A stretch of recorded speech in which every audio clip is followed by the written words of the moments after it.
Hey, good afternoon, everybody, and welcome to the SLDC special board meeting being held today at 2 p.m., August 22nd, 2024. Can I like to call the meeting to order with the roll call, please? Sure. Director Arnold,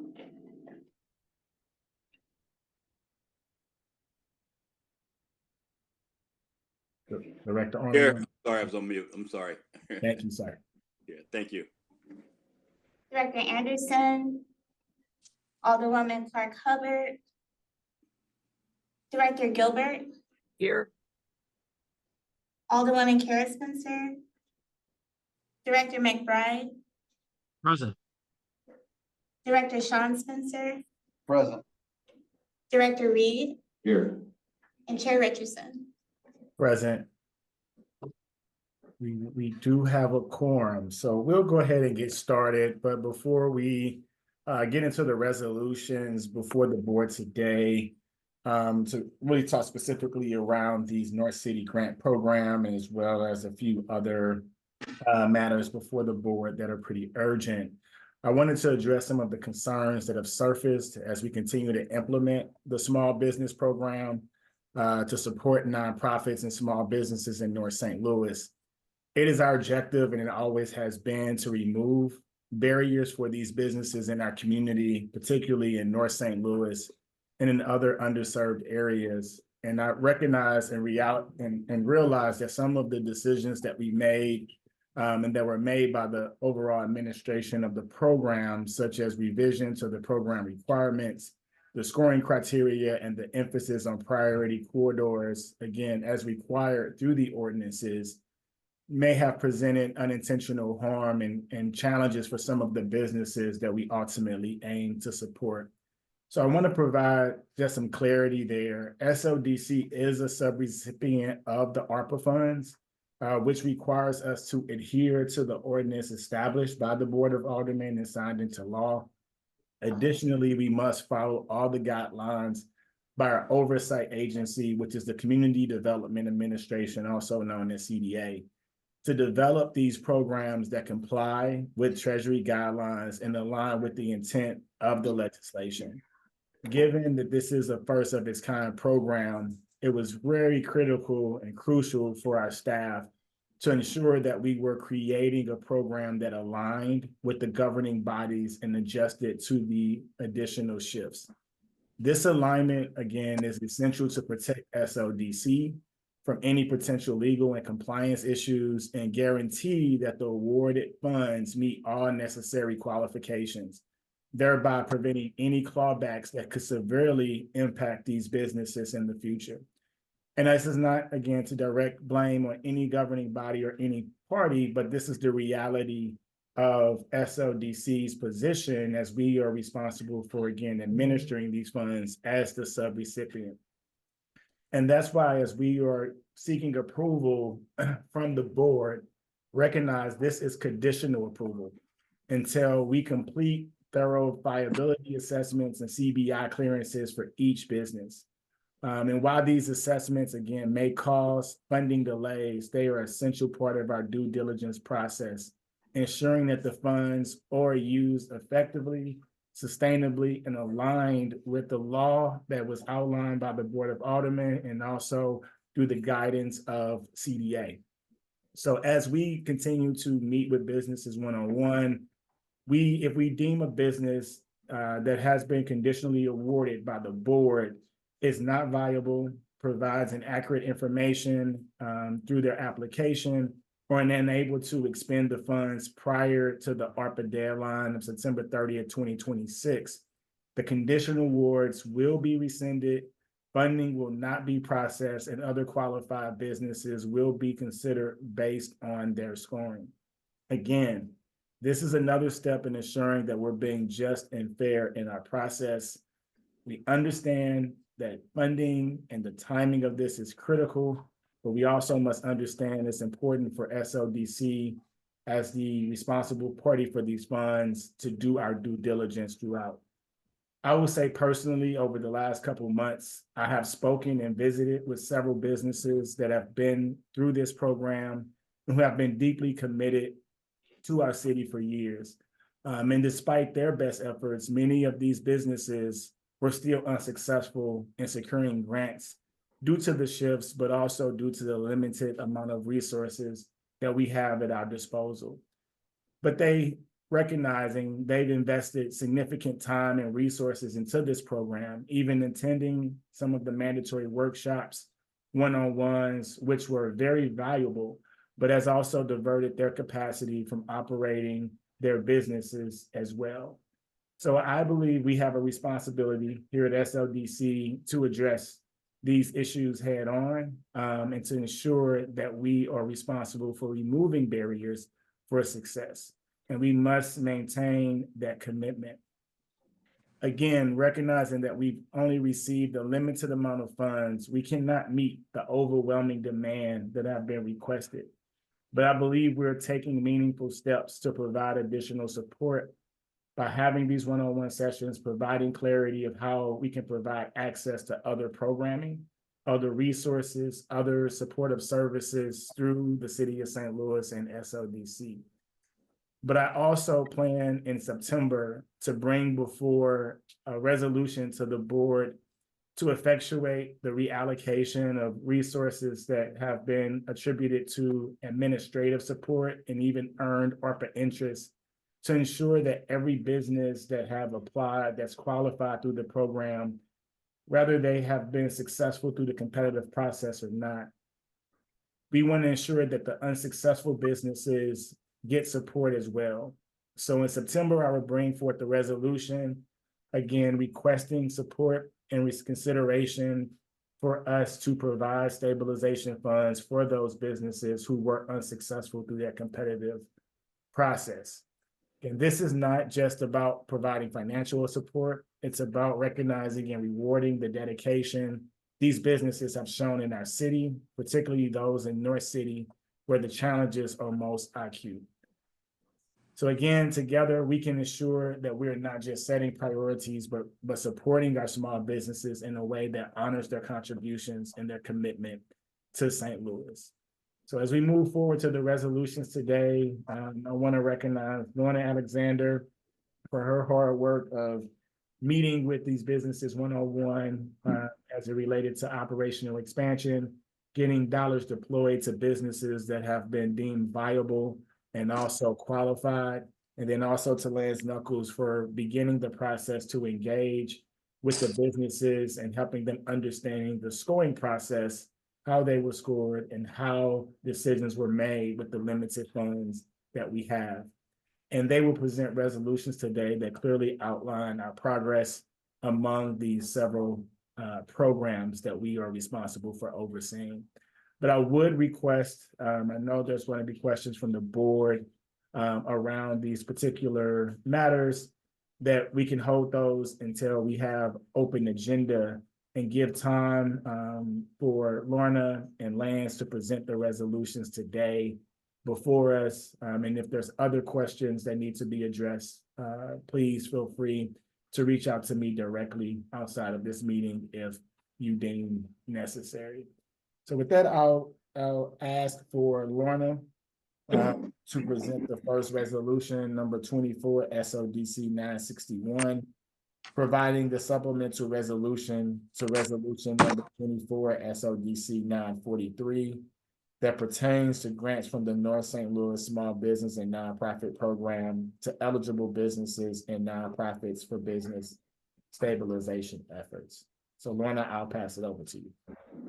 Thank you, Chairman Richardson. So as the board is well aware, on June 27th at a special board meeting, the board approved our initial awards for stabilization grants to 77 businesses. As we've, after June 27th and after the award lists were posted, we received many calls from businesses who were unsuccessful for stabilization and expansion and enhancement as well. So if in going through their scoring process, if there was any scoring irregularity on our part, or they were able to provide information that they did in fact submit documents that we might have not gotten into their file. They weren't downloaded off the internet. They weren't, after their one-on-one, they did not receive the budget template, though they didn't contact us by the deadline to say they didn't receive it. But after the awards were posted, they said, hey, we never received the budget template. So any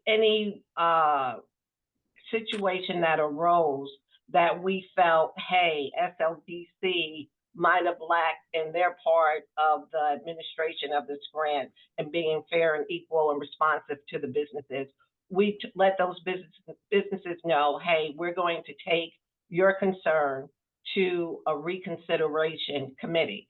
So on the expansion and stabilization side, that committee is made up of my compliance team. So with the stabilization grants, where 77 grants were initially awarded, we received requests to review approximately 6 other files. And in that review, we are now adding 3 other businesses to the list for conditional awards to be approved by the board today. And that's the sum of resolution 24 SLDC 961. If hearing no questions, I'll go to the next resolution. Well, let's hold off, Lorna. Okay. Are there any questions about the stabilization grants? Again, these are the $15,000 grants that were awarded to businesses themselves. So Alderwoman Kara Spencer, I see your hand raised. Thank you, Neil. I guess my question in the front end, you were saying to hold all of our questions. I have some general questions about the process but Okay. if you want to go, are we going to go No, through we the can- 2 resolutions? If you have a question about this particular process for this resolution, or do you think it's important for us to address that before we approve the resolutions themselves? I just want to make sure that you have the information that's necessary to be able to either approve or deny this resolution. Well, I guess approving or denying this resolution is, in my, is sort of in a broader context about the process. And Go ahead, I Alderwoman just had Spencer, some with questions in a general sense. I was trying to figure out the whole grant system, the whole grant list, the new listing, and I was trying to find in my email here if that came through this morning. My apologies, I haven't been able to see that, but broadly speaking, I was trying to understand the entirety of the fundings, the funding for small businesses through the entire grant process, with the addition of these 3 businesses here. It looks like 3 of them are also moving to the expansion side, which is the second resolution we're handling today. And I was just looking for it in the context of the entirety of the grant process. Yeah. I can speak to that, Neil. Okay, thank you, Lorna. So, as you know, we have 4 programs under the General North City Small Business Grant Program. We have funds reserved for capacity building. We have funds reserved for the stabilization, 1.5 million. 6 million was reserved for expansion, and a little over 23 million was reserved for the community enhancement.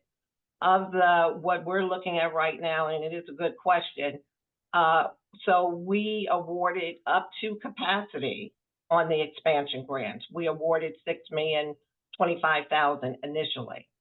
In that award, as Chairman Richardson has mentioned, those are conditional awards. All the businesses had not gone through the viability assessment yet, and based on the percent of businesses that fell off on the stabilization side after they all went through the viability assessment, we believe we have some wiggle room. So right now, under the stabilization grant, we have 1.5 million reserved, and we've made awards to 1.1 million businesses. So there's about $400,000 there, that with this additional $400,000 that we're awarding conditionally under the expansion grant, we don't have to move any numbers, or it doesn't require us to bring any more funds into the program. all the businesses also will not take advantage of the capacity building exercises that we've got 2.5 million, I believe, set aside for. So there may be some wiggle room there as well. So we will only know if we're going to have to look at other funding to come in as we correct these errors that have been made during the administrative process. But right now, we're feeling pretty comfortable that the awards that we've made and the percentage of anticipated businesses that will drop off due to viability or not passing CBI, that we're still within the budget for this program. Thank you, Lorna. I guess, so I had sent that email last night, kind of asking for the full picture of the 4 sets of grants, just to understand the entirety of what we're doing. We're making amendments, by moving 3 businesses over and then adding additional businesses to the expansion side of things. But I was looking for the full picture of what it is we're doing here. It hasn't come through on my email. It was indicated it would be sent this morning, but I just don't have a full picture of what we're doing. I know we're making amendments, but how does that picture, fit into the full picture? So the grant process? We do have a draft of that list, but our CEO has asked that we go through that draft. We will post the new awards, the up to date awards, I should say, with approval from this board for any changes that we make. We will post those continually every month as we make changes if they are necessary to the website. If any businesses have will be removed from the list, they'll just be removed. We're not going to cross their name out. We're just going to post the up-to-date awards for each of the categories. We're looking through the list right now because there were some discrepancies in the address, the business address, as opposed to the address that's being funded, a satellite location. So Neil wanted us to make sure that we tried to catch all of those before reposting the list or redistributing it. I guess for me, I have a hard time. I'm not going to be, I don't feel comfortable or say confident in my ability to vote on an amendment to a funding package if I don't have the original funding package, what all we're attempting to do here with these funds. So I realize that many other members of the board may have a different comfort level. I just don't. I don't fully understand what we're doing with regards to these 4 pots of funding streams. So the original lists are still posted on our website. They've been posted since June 27th. And what we're doing is saying the original list is on the website. We are on the stabilization side. We're adding 3 businesses to that list. That's what we're asking approval for today. Okay. I appreciate that, Lorna. I did have a couple of other questions, and I apologize I didn't get to ask them in the previous meeting. Just about the rubric itself. I've subsequently come to understand that the rubric was determined after we got the applications in, and I just have some concerns about that. It seems like a flawed process if we are developing a rubric after we got the applications in, but I'm not, if you could confirm that, that would be helpful. So in our last presentation, and then also on the website, we sent out a link to every business owner. And in our previous board meeting, when we sought approval, we provided a very in-depth description of the scoring criteria, why individuals scored a certain number, how they were scored through the process.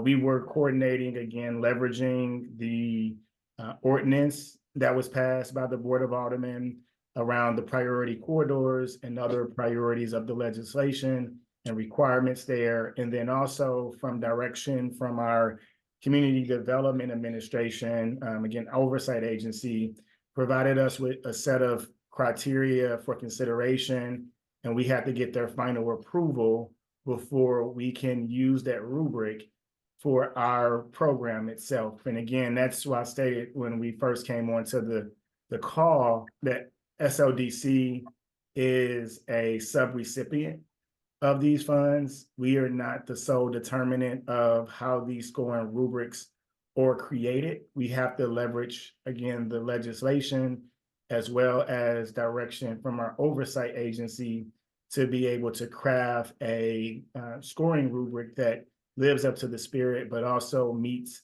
the requirements for Treasury. And that's exactly what was created here and getting their approval. None of the applications were scored or reviewed prior to us having that rubric created. So all of the applications were reviewed and scored at the same time as we had those rubrics created. Also, in previous presentations, we noted not just SLDC employees, but also CDA employees did separate review on these applications. And so it was not one individual entity or person that made the determination on these awards. It was truly a collective effort between CDA and SLDC in leveraging and creating that scorecard, but also reviewing and approving these awards as well. So I hope that addresses or answers your question there, Alderwoman Spencer, around the criteria itself. But then also during our one-on-one processes, as we meet with businesses through the operational expansion, the facade, the community enhancement, and the community needs, we are sitting down with each business of helping them understand how they were scored, why they were scored this way. And if there's any discrepancy found, we will reconsider that application for funding. And so that's the process that we're going through right now to ensure, one, that people fully understand how the scoring criteria was developed, how their score was decided upon and calculated, and then giving them a one-on-one session for us to walk through their particular application. I know Lance has over 100 meetings that he had scheduled over the last couple of weeks, and we'll go through October, and so does Lorna. So we're doing our due diligence to ensure that every business not only understands the criteria, but understands how they score through the process. I really appreciate that, Neil. And I have to first apologize and say that, for me, I didn't, I don't represent the district that these businesses really, is or not in the 8th ward. So, I really I didn't participate in any of the one-on-ones. And so I'm still trying to figure out, because I've been getting a ton of communication. And my question is really around the process here, not necessarily what happened after the scoring, but on the front end. The question is, was the rubric determined after the applications were received? And then, I'm hearing that the judging was done by a combination of SLDC and CDA, and there was not outside counsel on that, or, Well, my question is more on the front end. We developed the rubric, the scoring rubric, after we give the applications, because to me that does seem a little backwards. It's frustrating if that's the case. And then the scoring itself, who was doing? Yeah, so Alderwoman Spencer, there hasn't, and Lorna, you can please speak up as well in this instance, because you have in-depth experience with CDA of managing the facade programs, managing other grant programs to small businesses. We've set some clear priorities of what the purpose of this program was aiming to achieve. We provided that objective, we provided that information to the businesses and to the public, exactly what the purpose of this program was for. I don't believe that there's ever a time where there is a scoring criteria or rubric that's shared with the public prior to them submitting an application. We always have shared, again, the purpose of the program, the goals of the program, and then ultimately created the matrix, not based on a singular application, but based on the ordinance themselves, as well as the direction from CDA. So I just want to be conscious of of time here, because I know we have some of the directors that need to have a hard stop at 3 o'clock. And so if it's okay, I would like to recognize Director McBride's hand.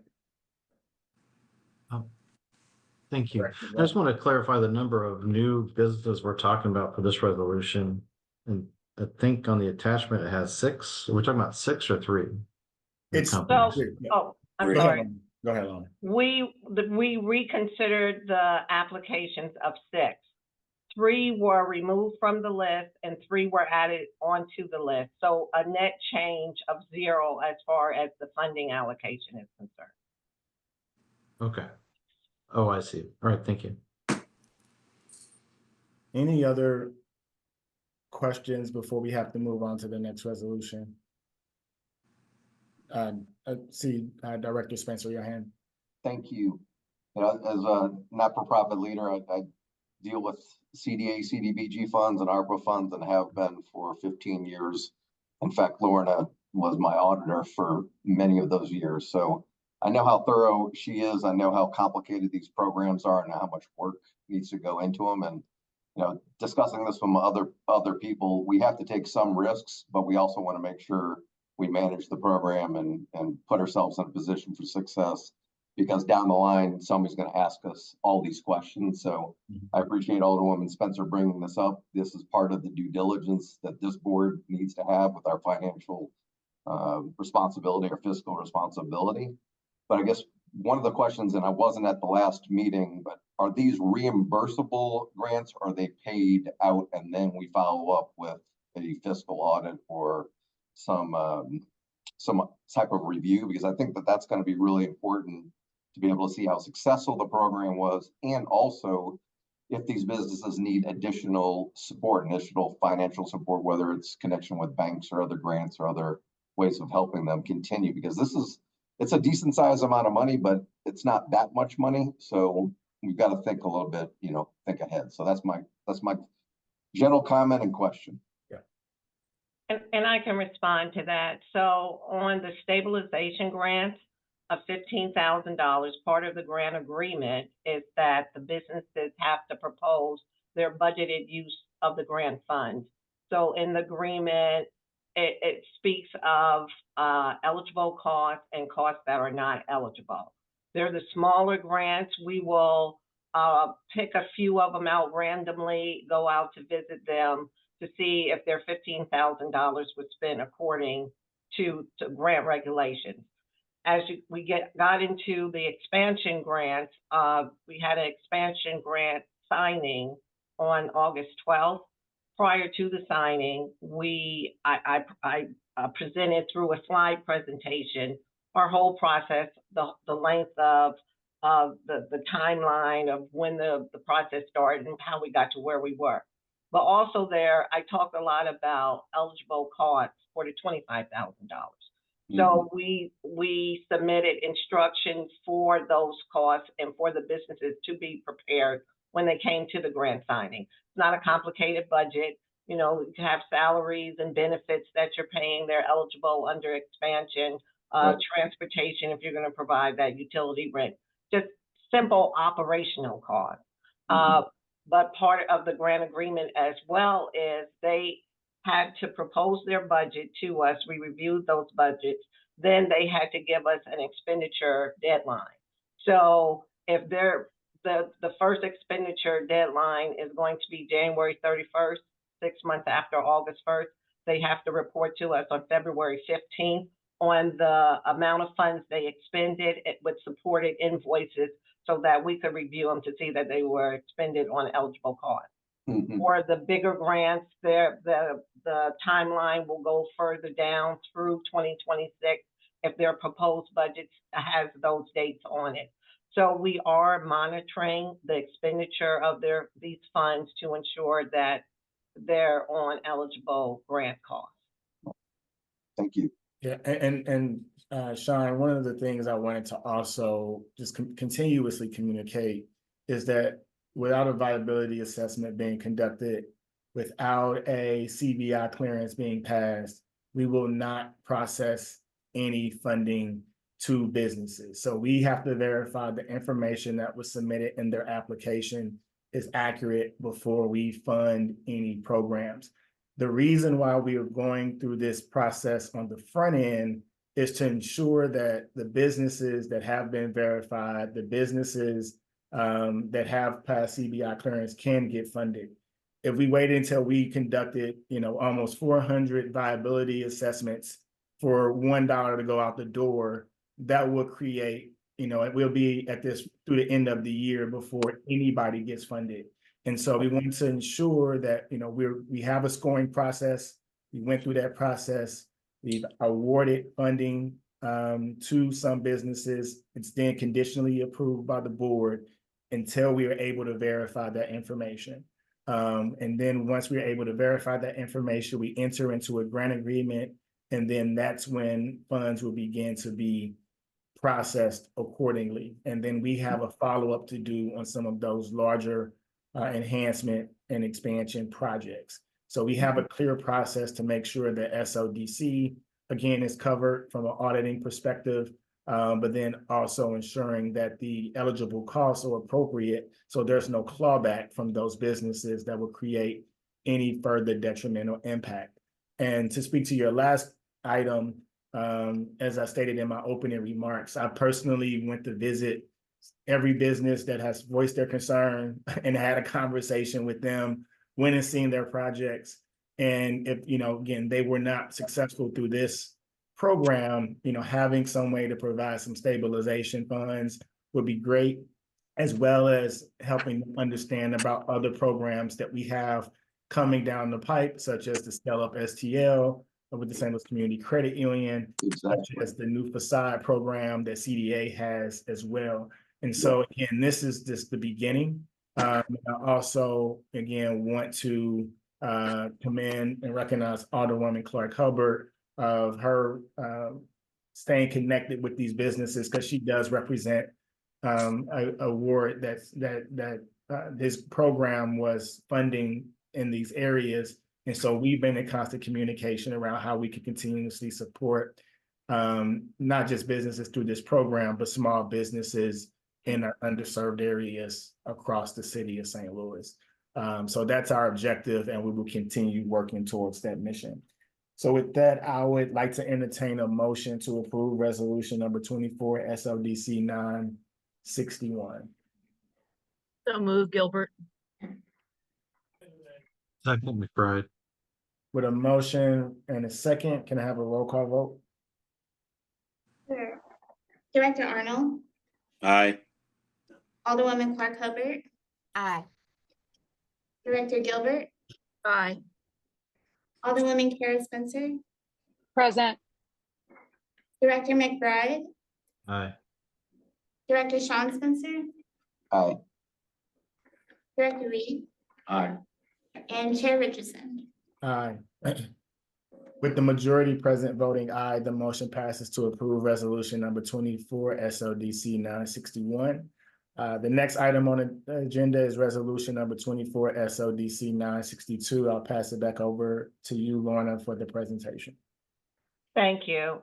So this resolution is a supplement to the resolution from June 27th, where you all approved the awarding expansion grants to 173 businesses. 24 businesses asked for reconsideration or had enough information, or we found enough information in their files or on our website to reconsider their application that was originally unsuccessful. So 24 businesses were reconsidered at our August meeting, and 15 of them were successful. And so we're asking for approval to award an additional $400,000 of expansion funds to 15 small businesses and not-for-profits. And as outlined in the descriptions that Lorna provided, in the resolution, there's an attachment that shows the issue and then the proposed resolution that was provided to address that issue. Again, I've had conversations with CDA and others around programs of this nature. And, I think it's almost unprecedented for these reconsiderations to happen in this manner. And so again, I want to commend Lorna for her hard work on that and being able to adjust and address some of the challenges with documentation that may have been submitted by these businesses through the program, and making sure again that we're creating a just and equitable process. So are there any questions from the directors themselves on this resolution? No. Okay. Hearing none, I would like to entertain a motion to approve resolution number 24 SLDC 962. So move Gilbert. Second. With a motion and a second, can I have a roll call vote, please? Director Arnold, Aye. Alderwoman Clark Hubbard, Aye. Director Gilbert, Aye. Alderwoman Karen Spencer, Present. Director McBride, Aye. Director Sean Spencer, Aye. Director Reed, Aye. and Chair Richardson. Aye. With the majority present voting aye on the resolution number 24 SLDC 962 passes. The next item on the agenda is resolution number 24 SLDC 963, authorizing the second amendment to contract with Morgan Graves Consultants LLC for community engagement services. I'll pass it over actually to Lorna. I believe you're presenting Yes. this resolution as well. Thank you. So this resolution is requesting approval to extend our contract with Morgan Graves and Associates. We originally entered into a contract with Morgan Graves in November of 2022. The board approved it at 23, I'm sorry. And it was originally for $135,000 for community engagement services. Once we were really into the administration of the grant earlier this year and realized that we were going to need to have a one-on-one session with the businesses, and we had staff capacity issues with that, being able to sit down one-on-one with 500 businesses. We asked Morgan Graves to join us in that effort, her and her staff. And so amendment was brought before you in April, asking you to amend her contract to extend it through September and to increase it by $33,000 and $33,750, bringing it to $168,750. She did that. In that extension, we also began negotiations with Morgan Graves so that they could take over the viability assessment visits that had previously been done by Grow America, because they were bombarded with trying to get the financial assessments done on so many businesses in a timely fashion, and also tracking them through the Technical Assistance Academy. So Marnay and her team began doing the viability assessment. They've completed, we originally had about 300 left to do. They've completed about 150 of those, with 150 more to do. We'll be past the extension deadline of their contract. So we're asking your approval to extend it through December 15th. And this time around, Marnay is here to answer any questions that you may have, but she put a dollar amount on those 150 or 80, I believe, viability assessments that are left to do. So she will be billing us through the end of the year based on the completed assessment. And so we're requesting an additional $40,500 to her contract, which would bring her contract total to $209,250 through December 15th. And as I said, Marnay is here to ask any questions, or even Marnay, if you could give us a brief highlights of all that's entailed with your viability assessment, from scheduling through the submission of the survey to SLDC. Thank you so much, Lauren. And I want to begin with saying thank you to the board and to Neil for this opportunity. We have worked in several capacities, as Lorna mentioned, with regard to the grant funding program. Our primary focus has been with the viability assessments, and in that space, we do the front end work, which is the coordination for engaging the businesses or nonprofit leaders with working in tandem with Candid in terms of the announcement and the scheduling. We also ensure that there is open communication between ourselves and the businesses and nonprofit agencies. We go out to the sites following the assignments from this team, and we work with them not only with looking at their required documents, which there is a checklist that was created for us to follow. We also create we also complete a survey for each one of the visits that we complete. And we have created a shared folder with access given to SLDC in order that in real time, they can go out and see the assessment information, ensure that everything is complete. In addition, when we go out, we take photos of the place of operation for both internal photos as well as external, so that we can have further verification that everything is a good match for the application that was initially submitted for funding. We also have created a space for the business owners and nonprofit organizations to call here to this office direct for any follow-up questions.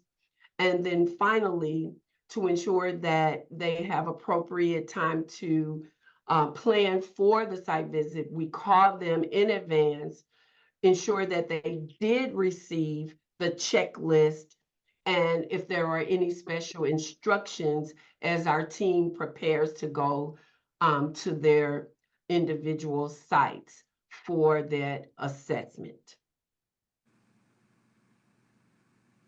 Thank you, Mornay. Again, it just shows how in-depth this process is and how many moving parts are associated with, again, doing our due diligence through this process. Any questions for Mornay from the board? Okay, hearing none, I would like to entertain a motion to approve resolution number 24 SLDC 963. So move Gilbert. Second, Clark Hubbard. With a motion and a second, can I have a roll call vote, please? Director Arnold, Aye. Alderwoman Clark Hubbard, Aye.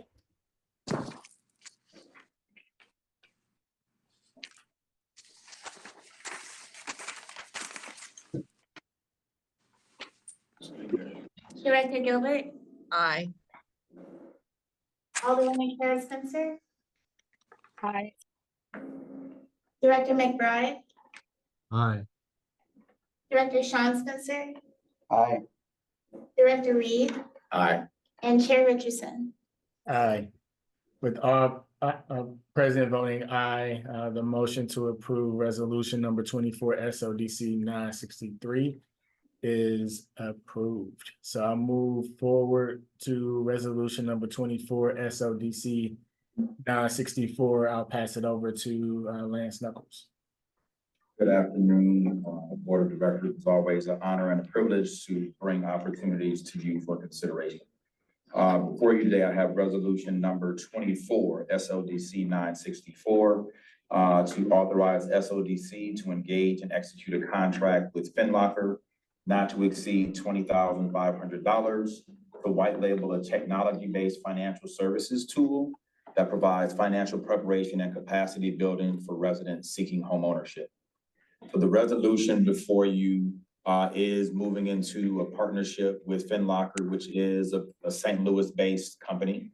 that has designed a technology platform that would allow us to engage with consumers who are seeking homeownership to be prepared.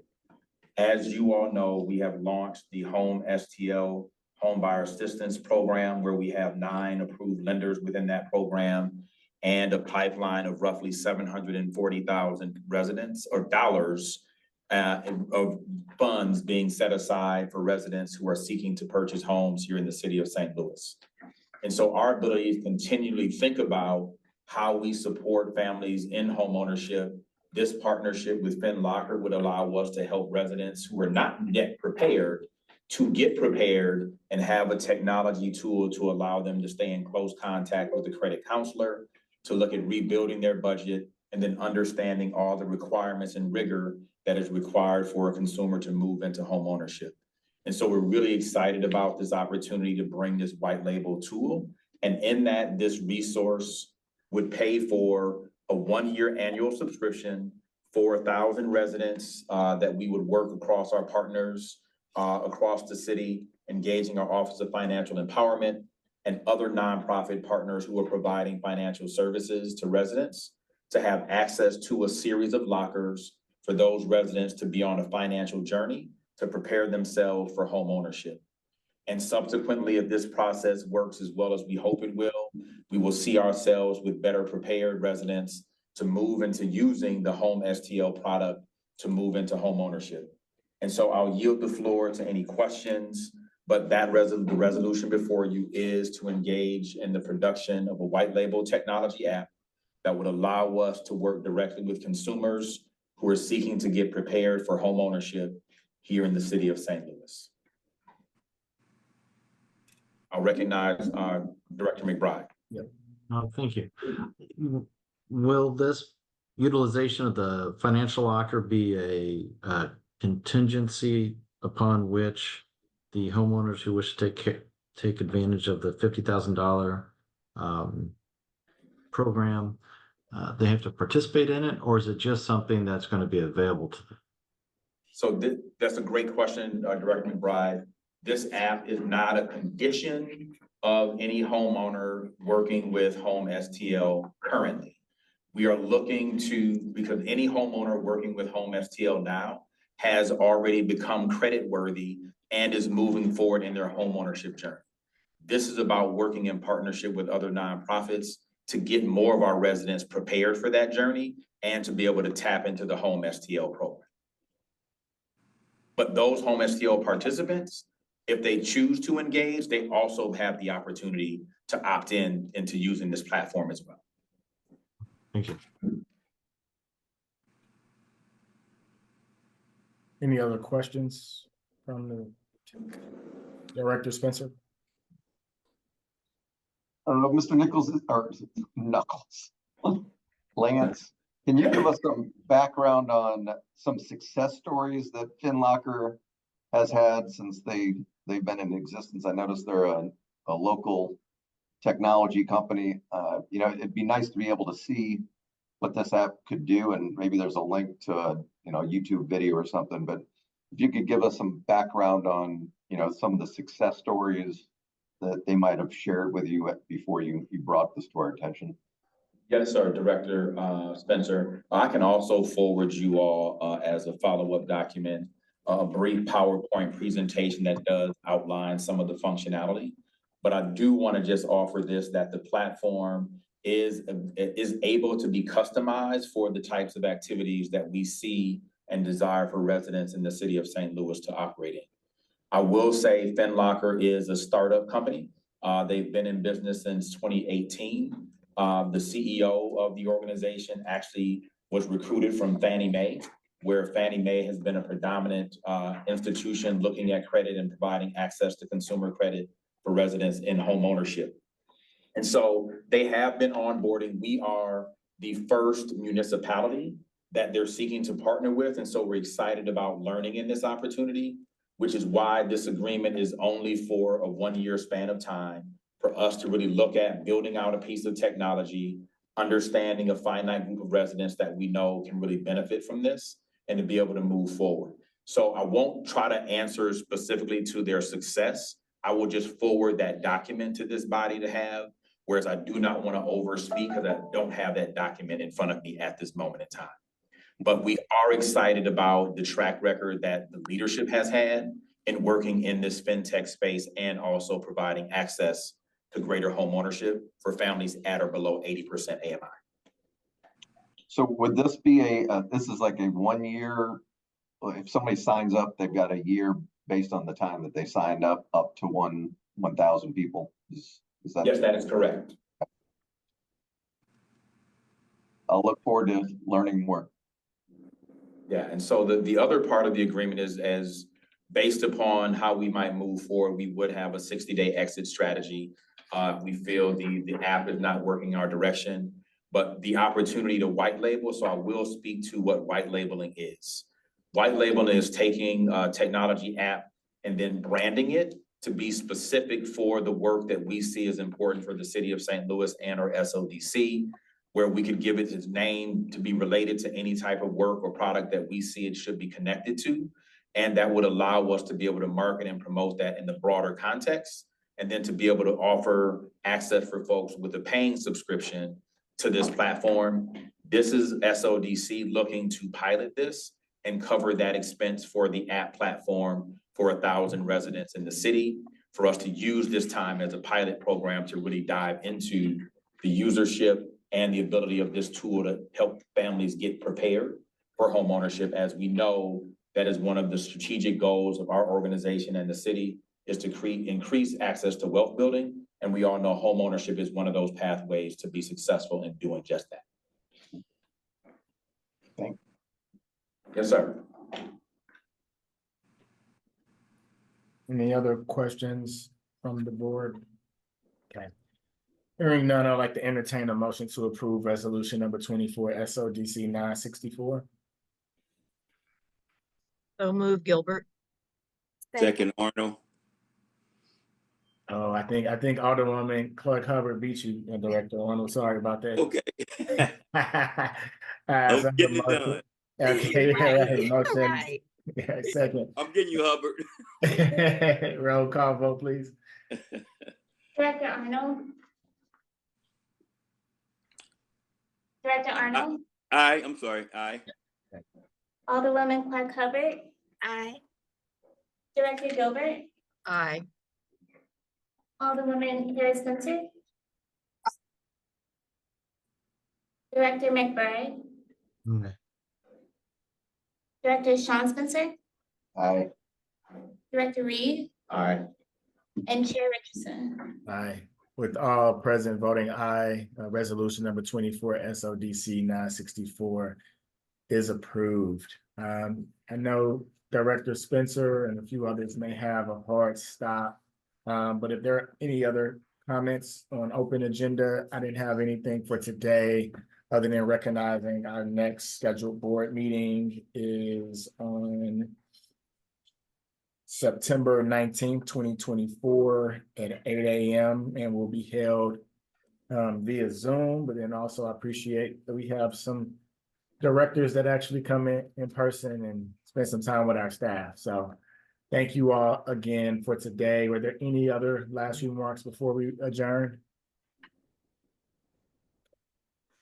Hearing none, I would like to entertain a motion to adjourn. So So move. move, McBride. Second Gilbert. Motion and a second. And with that, the meeting is adjourned. Thank you all for your time. I appreciate it. And look forward to talking to you all in September.